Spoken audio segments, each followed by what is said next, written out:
cette année. Alors, donc ça a été une journée particulière et nos deux invités l'ont vécu avec nous.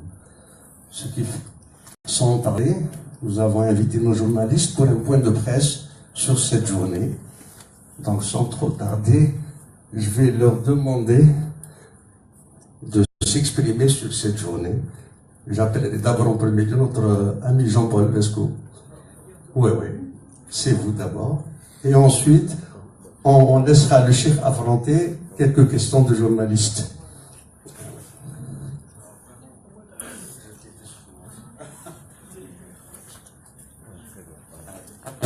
Je n'avais aucun titre, sauf l'amitié, pour intervenir à propos de cette journée. Alors la journée que nous avons vécue et puis cette journée internationale du vivre ensemble, je peux simplement dire que c'est un rêve absolument incroyable qui a été réussi par le Chir Raed Bentounès et puis par l'ensemble de la confrérie.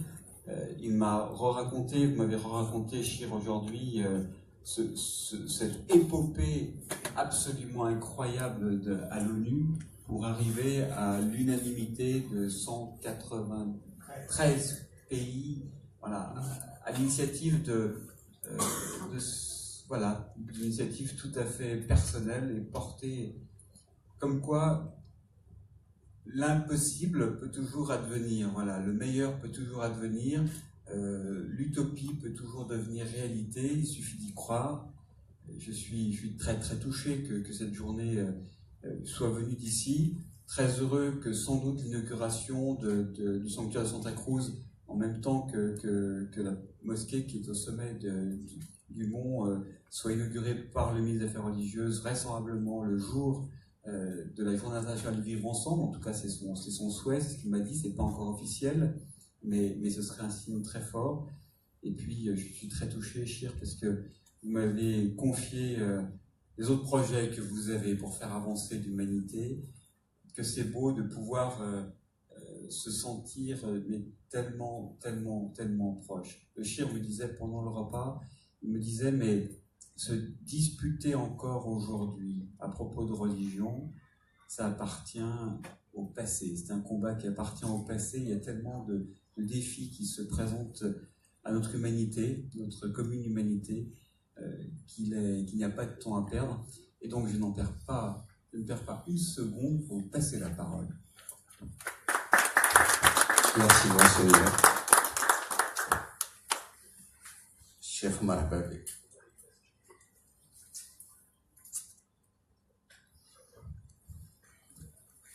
بسم الله الرحمن الرحيم. السلام عليكم ورحمة الله تعالى وبركاته. ووجودي معكم في هذا اللقاء المبارك، في هذا المكان الذي نشكر أهله على حسن اللقاء والضيافة. وجودي في وهران معكم، تفضلوا نتكلم بالعربي ولا بالفرنسي ولا نخلط ولا معليش؟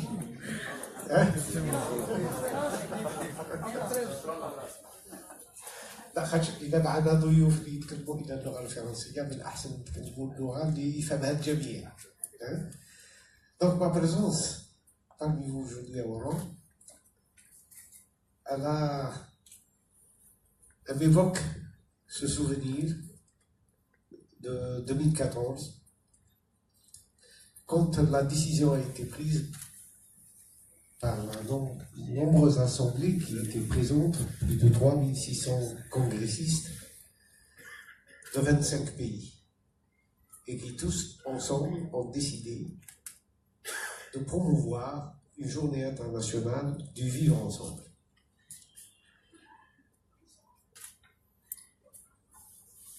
Tout en adhérant pleinement à cette journée, il y avait quand même, il faut le reconnaître, une infime, mais vraiment une infime espérance qu'un jour, moi-même, je la verrai de me proposer. Alhamdulillah, wa shukru billah, Dieu a permis que ce vœu se réalise. Il s'est réalisé à Oran, chez vous. Et ma présence aujourd'hui avec vous pour célébrer le 1er mai, elle est à double titre, on vient de le dire. D'abord, convier nos jeunes, qui étaient nombreux ce matin, plus de 3000, je crois 3000, peut-être même, ils ont atteint les 4000 après mon départ, qui étaient tous venus pour célébrer le 1er mai, mais avec l'idée, c'est de préparer le 16 mai. Je vais vous parler un petit peu du logo, parce qu'il est très significatif et il va nous faire peut-être voyager et comprendre le sens qu'on veut donner à cette le logo. Je ne sais pas si vous devinez un petit peu sa philosophie, le sens qu'il veut donner. Ce sens, le 1, le wahid, si vous le regardez bien, vous verrez qu'il a tendance à représenter un être. Et cet être, c'est une femme. C'est l'humanité. Cette humanité qui invite l'ensemble des nations, ce qui est au centre, c'est le logo des Nations Unies, qui invite, le 6, c'est la dynamique qui invite l'ensemble des nations à aller vers la paix. La paix est symbolisée par le Hamada, cette colombe blanche qui, dans toutes les traditions, signifie la paix. Voilà le sens de ce mot.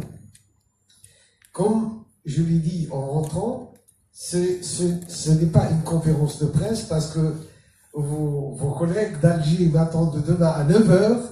Donc je souhaiterais que vous ne mettez pas le chiffre après une conférence de presse à Oran. Ils vont me taper dessus demain matin.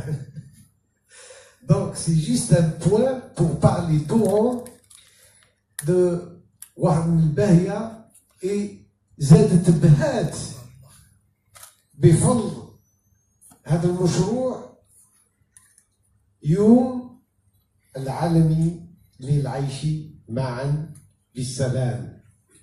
دونك زادت بها على بها، وإن شاء الله أتمنى أن يصدر من هذا البلد الكريم من مدينة وهران صوت ينادي للألفة، للتقرب فيما بيننا والتعارف فيما بيننا كما أمر به القرآن الكريم. إنا خلقناكم من ذكر وأنثى وجعلناكم شعوبا وقبائل لتعارفوا. الجهل هو اللي وصلنا للقتال، الجهل هو اللي وصلنا للظلم، الجهل في بعض هو اللي وصلنا للأحوال التي نعيشها الآن. وهذا طريق مسدود ليس له مستقبلا للإنسانية كافة، مؤمنين أو غير مؤمنين، متدينين أو غير متدينين. فعلينا أن نشعر أن الاختيار إذا كان اختيار لكل واحد منا أن يختار طريق السلام. وعندنا أدبيا وأخلاقيا ودينيا أول كلمة نستقبل بها الآخر وهي السلام عليكم. ما معنى السلام عليكم؟ إذا جينا عبرنا في هذه الكلمة القيمة، ما معنى السلام عليكم؟ Qu'est-ce que ça veut dire? Dans la tradition musulmane, la notion de prononcer cette formule, que la paix soit avec vous, ou la paix soit avec nous. C'est une formule banale aujourd'hui, à laquelle on ne prête aucune attention. Mais si on la creuse et on l'approfondit, on voit que là, il y a un message extraordinaire dans la relation à l'autre, dans l'altérité. La relation à l'autre se fait par la paix, et pas par la guerre, et pas par la contraindre, pas par obliger, pas par la force. Elle se fait par la paix. Que la paix soit sur nous. Donc ça veut dire, moi qui prononce cette formule, je donne le signal à l'autre que notre entretien, nos rapports, se placent à un niveau où il ne doit pas avoir peur de moi et moi je n'ai pas peur de lui. Nous sommes dans le champ d'une vibration qui s'appelle la paix. Si on le prononce sincèrement, du fond du cœur, donc de notre conscience, l'autre le perçoit. Mais attention, entre le mot salam et le mot, si vous enlevez à ce mot le lam, qu'est-ce qu'il devient? Non, السام, la mort. Il suffit d'une lettre et tout change.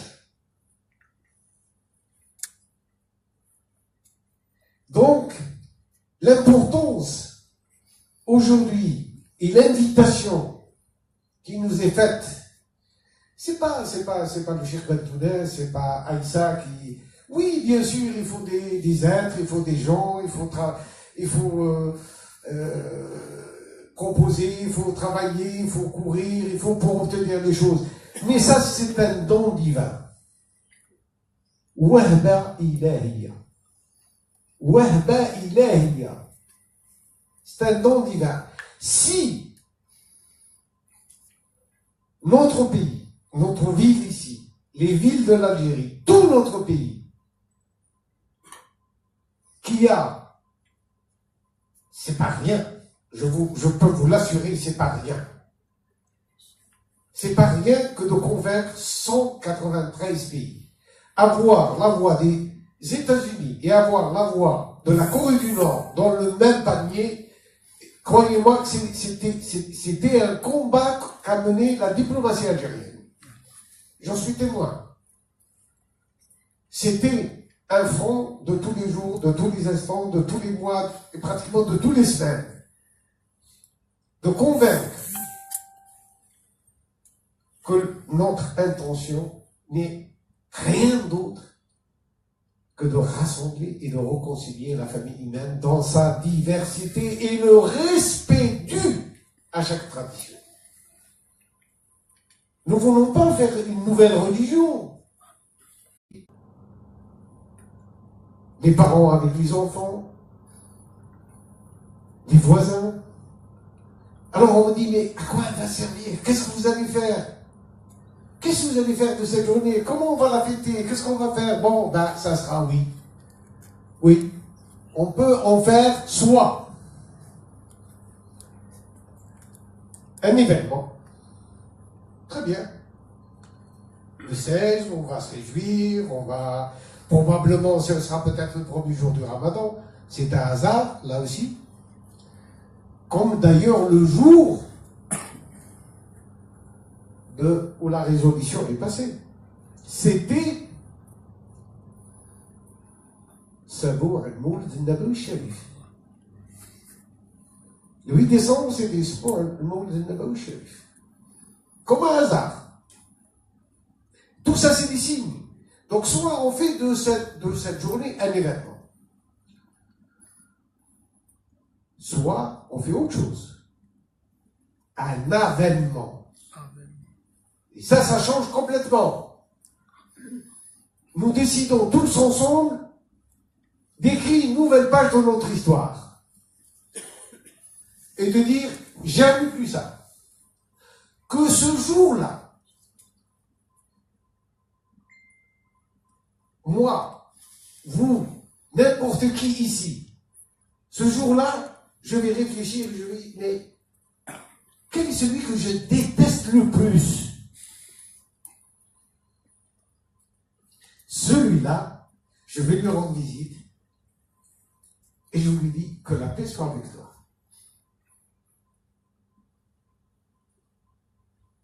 Je regarde avec qui j'ai des difficultés, avec qui j'ai des problèmes. Et ce jour-là, je prends tout mon orgueil, mes peurs, mes angoisses, et je vais vers celui avec qui je ne m'entends pas. Je fais de cette journée un moyen de me réconcilier avec l'autre. Tout autre, qu'il soit proche ou qu'il soit lointain. Mais cette journée aussi, ça peut être une réconciliation dans la famille. Une réconciliation entre voisins, dans le quartier, dans la ville. Ça peut être aussi dans les entreprises. Un moment où le patron descend voir ses ouvriers et partage avec eux un café, un thé, un moment. Leur dire comment ils vont. Si tout va bien. S'il y a quelqu'un dans la famille qui est malade. S'ils ont besoin de quelque chose. C'est ça, le vivre ensemble. Le vivre ensemble, c'est le faire ensemble. Le vivre ensemble sans le faire ensemble n'a pas de sens. Donc nous avons tout à apprendre et surtout à transmettre à nos enfants. Leur transmettre une énergie pour qu'ils puissent construire leur avenir l'un avec l'autre et pas l'un contre l'autre. نعم. في المدارس خاصة في الجامعات في الكليات نحاول ما أمكن أن نبلغ رسالة السلام رسالة التعايش لنترك لهم علما يستطيعون أن يعيشوا مع بعضهم البعض بسلامة بأمان بحوار وليس بانتحار حوار وليس انتحار là est toute la différence المشرب واحد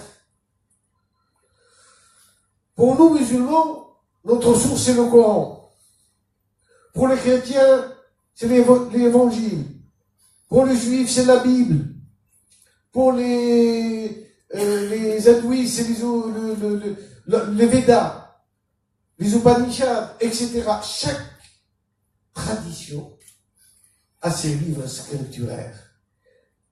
Et chacun de nous prétend qu'il se nourrit à cette source. Mais de la même source dont on se nourrit tous, elle fera de l'un un saint et de l'autre un assassin. Chacun maintenant doit choisir la voie dont demain il rendra compte devant sa conscience et devant son Créateur. On ne peut plus aujourd'hui prétendre que Dieu nous a commandé d'assassiner le prochain. Personne ne peut le prétendre. Le divin,